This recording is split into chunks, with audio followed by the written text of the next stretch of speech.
It's the official Robyn Banks, and welcome back to my channel. If you're new to this channel, you want to hit that subscribe button because this channel is full of tea, drama, and story times. And I'm a chick from Brooklyn. Everybody loves a chick from Brooklyn, and that's on period.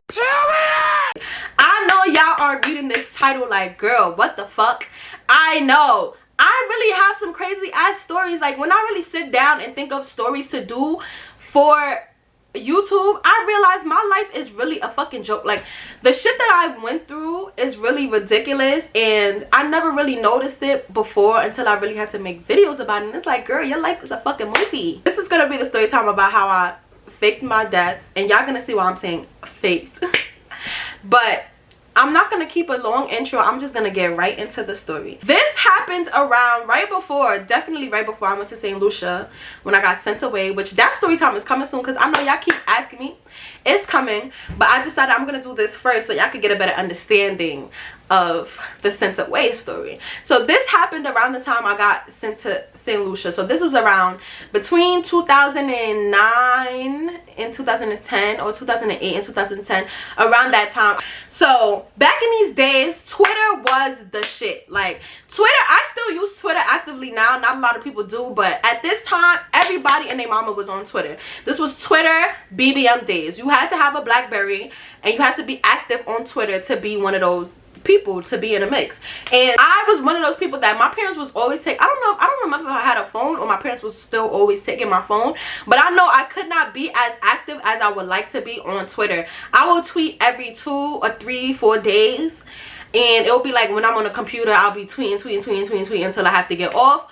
Or when I'm with my friends, I will use one of their phones and be on Twitter all day. But I wasn't one of those people that could be on Twitter all day because I never really had a phone to be on Twitter. Just a little background, this is me being transparent. So when I was growing up, between elementary school and majority of my years, from middle school all the way up to high school, I did deal with bullying.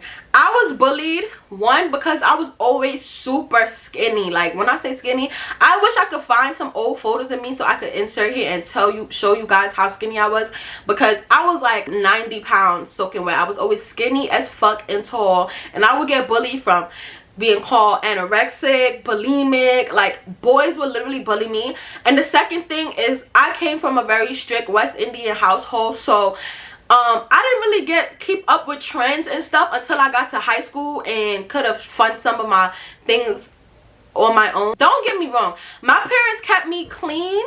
When I was going out, I had some clean shit on. My hair was never dusty, nothing like that. I did have like a couple fly sneakers here and there, but I wasn't the type of child that was getting every single Jordans that came out and stuff like that, only because my parents didn't have that westernized culture. They didn't really understand the need to spend hella money on certain shit. They just made sure I had basic needs. So those are two things that I was bullied for. So as I started growing up and getting to know myself, I realized I started being one of those kids that were like hypersexual for attention. And when I say hypersexual for attention, I would be on Twitter and I would be tweeting certain things for attention because I realized that I would get good feedback off of tweeting certain things or acting a certain way. Like, I literally used to be texting boys, but I would be texting erotic messages and shit like that just for attention, but I would never link up and see them because I couldn't go outside and I didn't have a phone. Like, my parents were strict. It was just me trying to get attention from people because that was the only way I was getting positive attention at the time, because besides that, nobody thought I was attractive or anything like that. So yeah, just keep that in mind. That's a little background of how did I get to that point. So now that's out the way. Twitter at this time and BBM, they would do this thing every Sunday. It would be called Smut Sunday, where niggas would expose girls. Now that I think about it, it's kind of really disgusting and very nasty that this was happening, because half of the shit that I've seen in my life is considered child porn now that I'm looking at it as an adult. But it would be a lot of Smut Sundays where boys would leak photos of girls that they sent, like nude photos or like sneak videos that they took of them doing sexual acts with girls, or vice versa. You know, we teenagers, shit that went down as teenagers. So niggas will post this on Smut Sunday. Now, me personally, like I said, even though I was hypersexual on the internet, I wasn't really linking nobody at the time. So at this moment, there wasn't any photos or nothing of me being leaked because I didn't have no phone to take photos. yet or like do anything like that. But since I was always flirtatious with a lot of different boys and always talking crazy and stuff, when they created something called a smut list, which was a list that would go viral between BBM and Twitter, they would add my name to the list. Now, for hella long, I'm not gonna lie, in the first beginning of Twitter mix, people actually thought I was a fake page because I used to really be on Twitter. I only had one photo, like I only posted one photo. I wouldn't really link up with people, and that was all because I didn't have a phone. My parents was hella strict. But people confirmed that I was a real person, because people that went to middle school with me, because I was in 8th grade when this happened, by the way. People that went to middle school with me confirmed that I was a real person, but they always used to be like, yeah, she's real, but she's weird in person. Like, she's nothing like her Twitter. Because like I said, I was just tweeting for attention. When I look back at it, it's cringe. It's really cringe. And please don't leave any negative comments, because I'm an adult now and I learned from my mistakes. This particular time, a new smut list dropped and I was on it. Now, you would know right now when I look at it, it's like it's not that serious. But back in the day, if your name was on a smut list, your name was tarnished. Literally, that was your whole, everybody would know you as that girl to be on a smut list. It was like the burn book of Brooklyn. Well, the burn book of New York City. Like, literally, niggas would have this list going around. It would be women, girls at names and their location, like their hood. So my shit said my at name and it said East Flatbush. So I was someone, like I told you guys, I wouldn't use Twitter heavy because I never had a phone. I could only use it on a desktop, and I would rarely be able to use it on a computer. The only time I would be on Twitter is if I was logged onto somebody else's phone, or if I was on the desktop. So this smut list dropped on like a Sunday, I think. I didn't see the smut list till like Tuesday or Wednesday. And the way I saw it, I was on Twitter and my mentions was in shambles. Literally, hella tags. People talking about me, saying, oh, I was on the smut list, I'm the bot. They were going through my tweets, retweeting little, like I said, I was writing like sexual things for attention and little shit like that. People was going through my tweets like, oh yeah, she's definitely the bot, because look at this tweet, and look at this tweet, and shit like that. And then my DMs was flooded with thirsty ass, disgusting ass, horny ass little boys who thought they would have had a shot with me because they see my name on the fucking list. So that's when it hit me that these niggas don't like me. Like, that's when it hit me, like, this is not what I want attached to my name. Even though I was tweeting and doing all this shit for attention, that's not what I wanted to live by.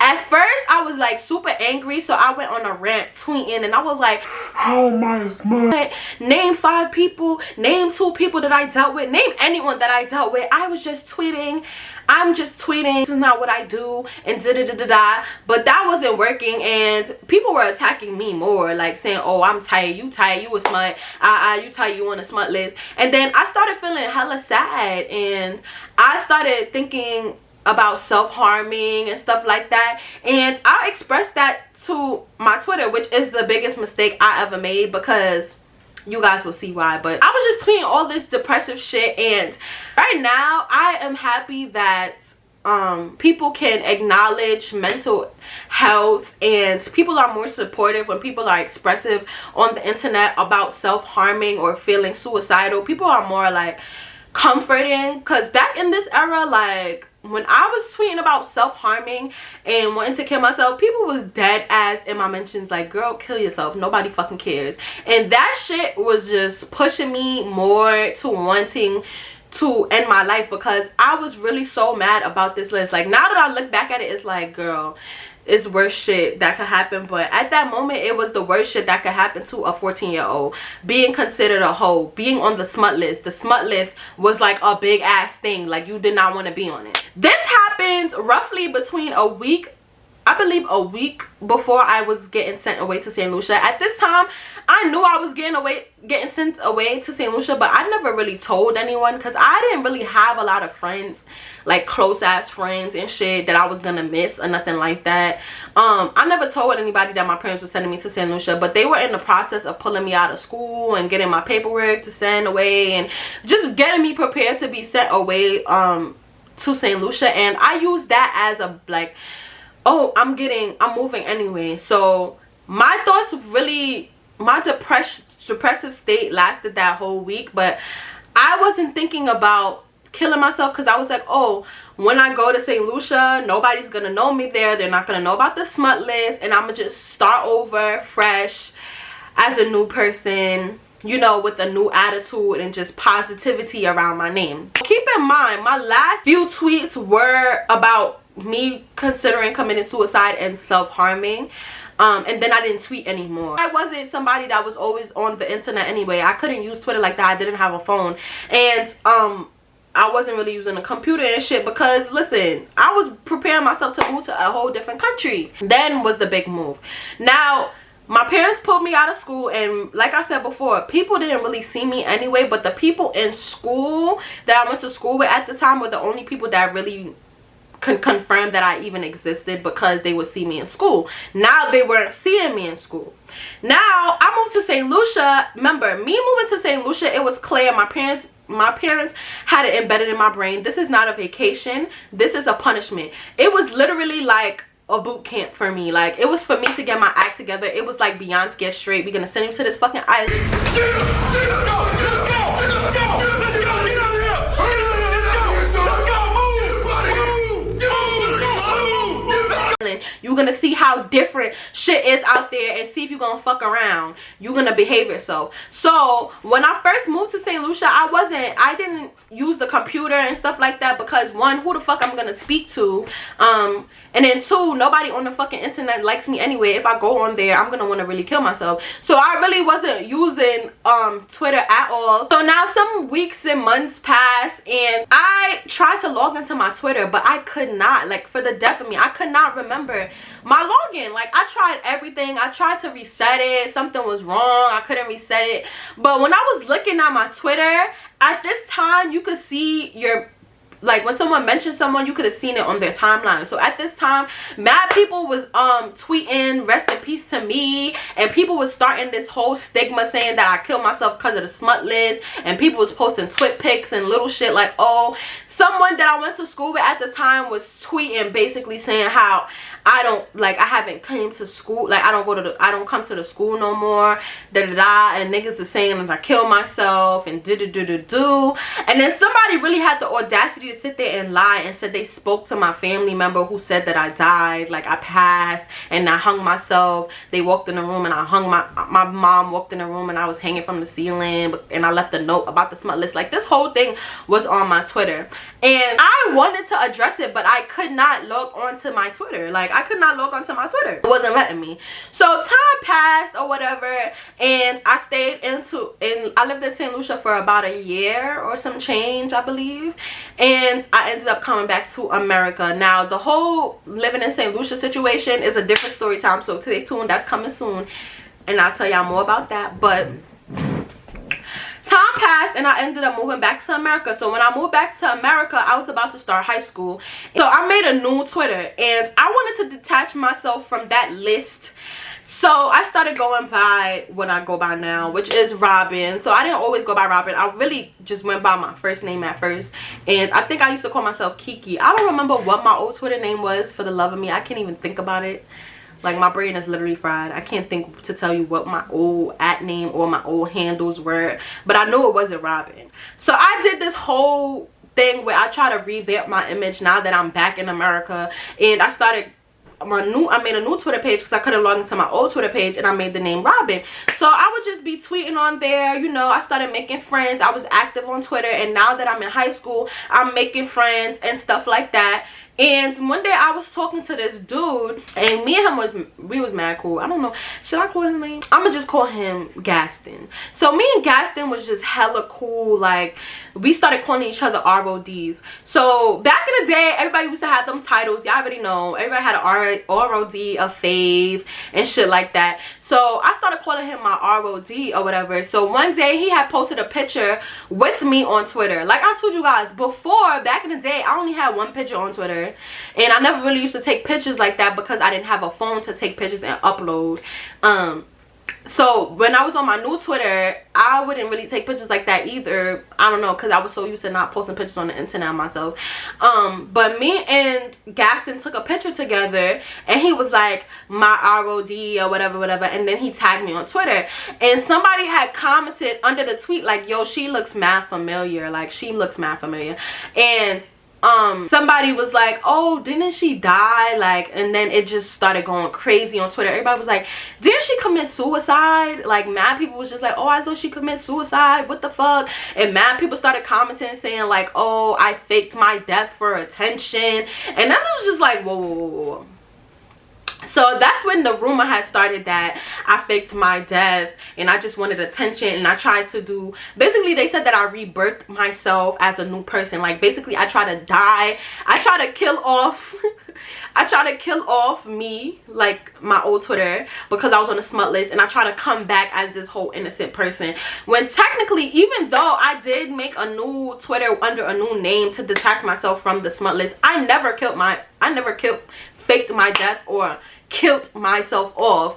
People just started that rumor because of me tweeting suggestive thoughts about self-harming, and then me going missing, like completely off the grid, living in a whole different country. They didn't know that, obviously, but living in a whole country, being off the grid, and then popping back up as this new person.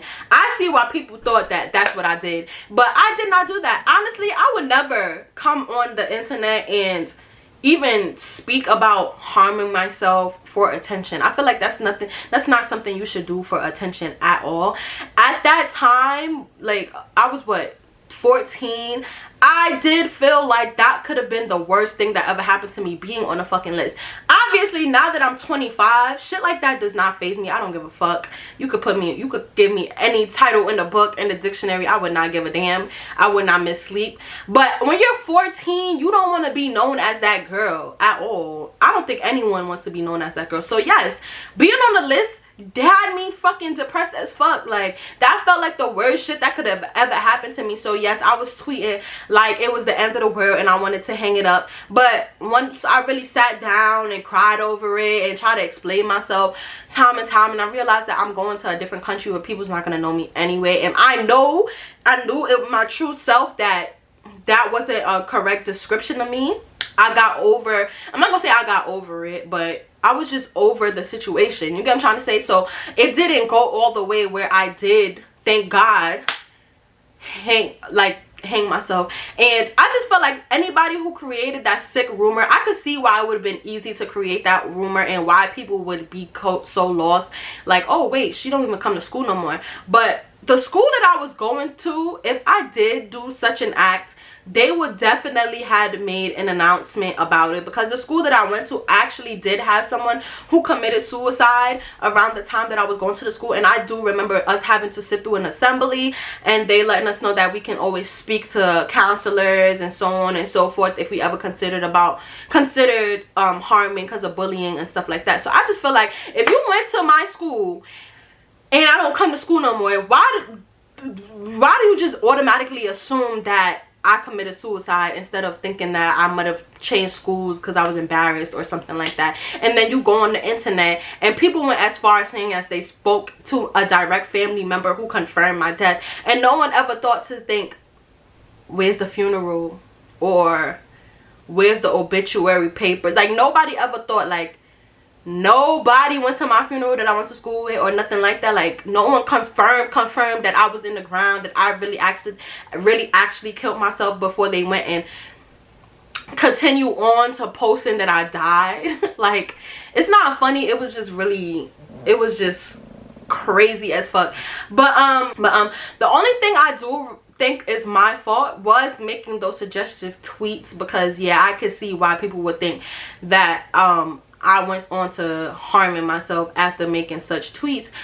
I don't know why anybody was thinking I was dead, because I'm very much alive. I should have debunked the rumors, because as it progressed and I started being out in the mix more, people was just labeling me as the girl that faked the death. So this is the video. If you know what I'm talking about and you remember this era and you remember the situation, whether you went to middle school with me or you was active on Twitter while I was active on Twitter, I just wanted to be clear. I never faked my death for attention. Like, faking my death for attention is crazy. Like, I I didn't want any extra attention after being on that list. I wanted people to forget about me, if anything, and me telling people that I died would just bring more attention to me. And I feel like faking your death is fucking pointless. If you ever considering faking your death for attention, people are going to have to see you, unless you're moving to like Zimbabwe and starting a new life. People are going to have to see you. People are gonna see you. Just like, it just serves no purpose. But if you are someone that's considering self-harming or feeling suicidal, whether it's because you were exposed on the internet or due to cyberbullying, I completely understand how you feel, because I've been there. To be honest, I've been cyberbullied a total of 10, I want to say 10 years, because from middle school throughout high school, I was bullied for numerous different things. And I'm going to be making more story times addressing one by one little shit that I was bullied for. But outside of cyberbullying, I was bullied in person in school, from elementary school up to the end of high school. So I understand why it may make anyone feel like they should go and over the edge and want to kill themselves. But I just want you guys to know that if you ever think about self-harming, or you need someone to express your emotions to, my DMs is always open. Anyone who's ever DM'd me, they will tell you that I try my best to respond to DMs. Sometimes you gotta DM me twice, but I definitely respond to my subscribers. So if you're looking for someone to talk to, I'm always here, and my email is always in my bio if you want to send me an email. I do not judge. I've been through almost everything in life. You can always speak to me. And if you don't want to speak to me, I'm gonna try to put the suicide hotline number in my description down below, so you guys could call and vent to people, because I already know how that may be. But yeah, this was the story time about how I faked my death. If you like this story time and you want to see more story time videos from me, please hit that subscribe button and tell a friend to tell a friend to hit that subscribe button, because we on the road to 50k, and from 50k is 51k, 52k, 53k, 54k, 55k, 56k, and from there it's up and it's stuck.